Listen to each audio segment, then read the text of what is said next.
جگہ پہ پاکستان میں 24 امپیکٹس ہوئے ہیں بھارت کی طرف سے. اس میں 8 پاکستانی شہید ہوئے, 35 انجرڈ زخمی ہیں اور 2 مسنگ ہیں. احمد پور ایسٹ میں مسجد سبحان کو نشانہ بنایا گیا. یہاں پر 5 بے گناہ پاکستانیوں نے شہادت نصیب کی. ان میں ایک 3 سال کی معصوم بچی بھی شامل ہے. معصوم پاکستانیوں کا, معصوم جانوں کا نقصان کیا گیا. بچوں کو, عورتوں کو بربریت کا نشانہ بنایا گیا.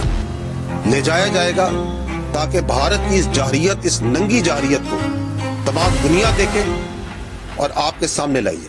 مئی 2025 کو جنوبی ایشیا کو بھارت اور پاکستان کے درمیان کئی دہائیوں سے جاری تنازع میں ڈرامائی طور پر اضافے کا سامنا کرنا پڑا. بھارت نے آپریشن سندور شروع کیا, فضائی حملوں اور میزائل حملوں کا ایک سلسلہ جس میں پاکستان اور پاکستان کے زیر انتظام کشمیر میں 9 مقامات کو نشانہ بنایا گیا. یہ فوجی کارروائی 22 اپریل 2025 کو ہندوستان کے زیر انتظام کشمیر کے پہلگام میں ایک تباہ کن دہشت گردانہ حملے کا جواب تھا, جس کے بارے میں ہم نے یہ ویڈیو بنا کر رکھی ہوئی ہے. پہلگام حملے کے بارے میں تو آپ ضرور دیکھیے گا, جس میں 26 شہری ہلاک ہوئے, جن میں سے زیادہ تر وزٹر تھے. اس حملے نے بھارت کو جھٹکا دیا, نیوکلیئر ویپن سے لیس 2 پڑوسیوں کے درمیان تناؤ کو دوبارہ بڑھایا اور جنگ کا خدشہ پیدا کیا. پہلگام حملہ عام شہریوں پر ایک وحشیانہ حملہ تھا. 22 اپریل 2025 کو 5 مسلح ملیٹنٹ نے پہلگام کے قریب ایک سے لے انہوں نے 26 افراد AK-47 کاربونیٹ M4 مشہور سیاسی مقام بسران وادی پر دھاوا بول کر زائرین پر فائرنگ کی, جن میں 25 سیاح اور ایک مقامی ٹیٹو سوار بھی شامل تھے. یہ 2008 کے ممبئی حملوں کے بعد ہندوستان کا سب سے مہلک شہری حملہ تھا, جس نے خطے کے نازک امن کو تھس نس کر دیا. حملے کی بربریت کا مقصد خوف پیدا کرنا تھا. ملیٹنٹ نے ہندوستان کو نشانہ بنایا, لیکن اپنے اندھا دھند تشدد کا مظاہرہ کرتے ہوئے ایک عیسائی سیاح اور ایک مقامی مسلمان کو بھی قتل کیا. پاکستان میں قائم لشکر طیبہ سے منسلک مزاحمتی محاذ نے ابتدا میں ذمہ داری قبول کی, لیکن بعد میں پیچھے ہٹ گئے. بھارت نے پاکستان پر حملے کی منصوبہ بندی کا الزام عائد کیا. TRF ٹیررسٹ فرنٹ پاکستان اس دعوے کی تردید کرتا ہے. وزیر اعظم نریندر مودی نے اپنے ایک پیغام میں کہا کہ معصوم شہریوں پر یہ حملہ جنگی کارروائی ہے. ہم اس وقت تک آرام سے نہیں بیٹھیں گے جب تک ذمہ دار کو انصاف کے کٹہرے میں نہیں لایا جاتا. بھارتی سفارت خانہ کا بیان. بھارت کا جواب تیز تھا.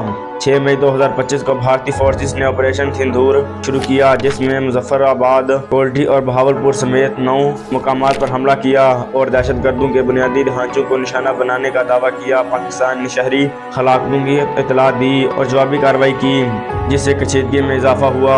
ہندوستان اور پاکستان تنازع 1947 کی تقسیم کے ساتھ شروع ہوا, جس نے برطانیہ ہندوستان کو ہندو اکثریت والے ہندوستان اور مسلح اکثریتی پاکستان میں تقسیم کیا. تشدد اور نقل مکانی کے بعد 2 ملین تک کی اموات اور 14 ملین بے گھر ہوئے.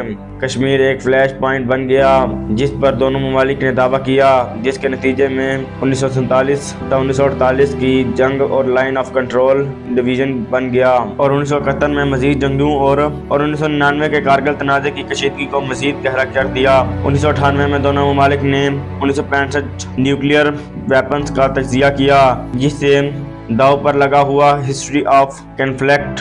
2019 کے بالکوٹ فضائی حملے, پلوامہ حملے کے بعد بھارت نے ایک دہشت گرد کیمپین کو نشانہ بنایا, جس پر پاکستان نے جوابی کارروائی کی. 2019 بالکوٹ ایئر سٹرائکس آج کا بحران ان واقعات کی بات کش کرتا ہے, لیکن زیادہ عوامی غم و غصے کے ساتھ. پہلگام حملے نے کشمیر کی ٹریولر کی بحالی کی علامت کو نشانہ بنایا. ہندوستان کی حکومت نے کشمیر کو محفوظ کے طور پر ترقی دی تھی. مودی نے اسے 2024 میں دہشت گردی سے پاک جنت قرار دیا تھا. 22 اپریل 2025 کو ملیٹنٹ گروپ نے اس داستان کو توڑ دیا. اس سے وادی بسران میں 26 افراد ہلاک ہوئے.